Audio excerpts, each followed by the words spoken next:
بسم الله الرحمن الرحيم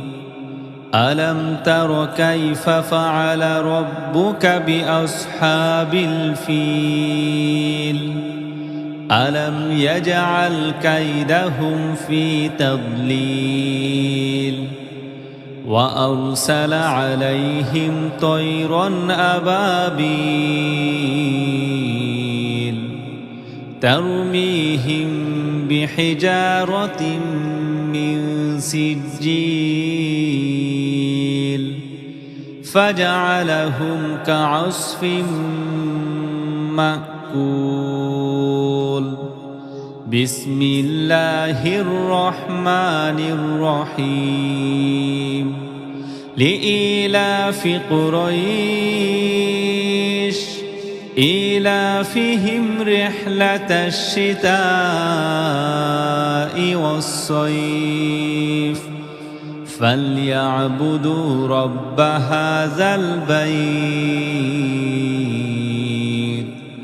الذي أطعمهم من جوع وآمنهم من خوف بسم الله الرحمن الرحيم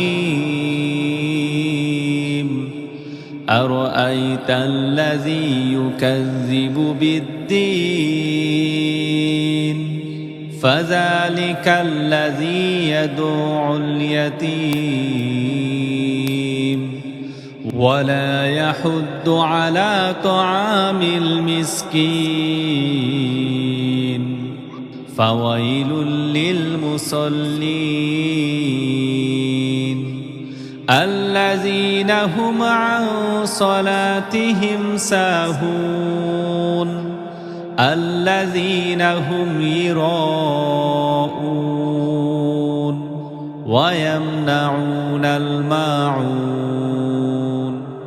بسم الله الرحمن الرحيم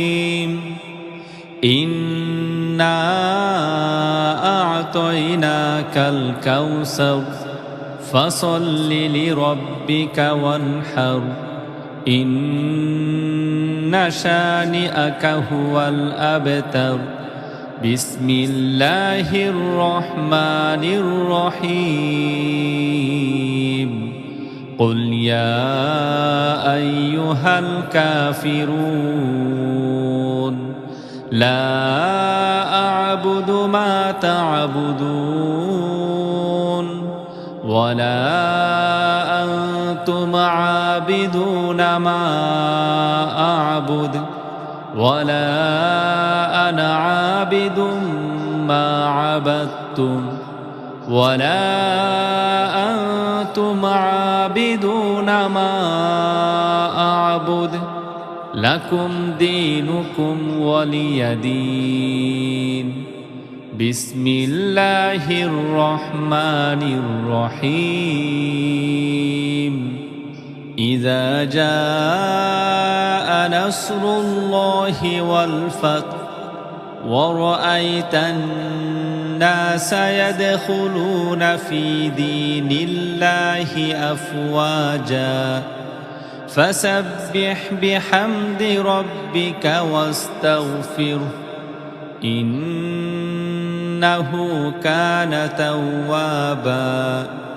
بسم الله الرحمن الرحيم تبت يدا أبي لهب وتب ما أغنى عنه ماله وما كسب سيصلى نارا ذات لهب وامرأته حمالة الحطب في جيدها حبل من مسد بسم الله الرحمن الرحيم قل هو الله أحد الله الصمد لم يلد ولم يولد ولم يكن له كفوا أحد بسم الله الرحمن الرحيم قل أعوذ برب الفلق من شر ما خلق ومن شر غاسق إذا وقب ومن شر النفاثات في العقد ومن شر حاسد إذا حسد بسم الله الرحمن الرحيم قل أعوذ برب الناس ملك الناس إله الناس من شر الوسواس الخناس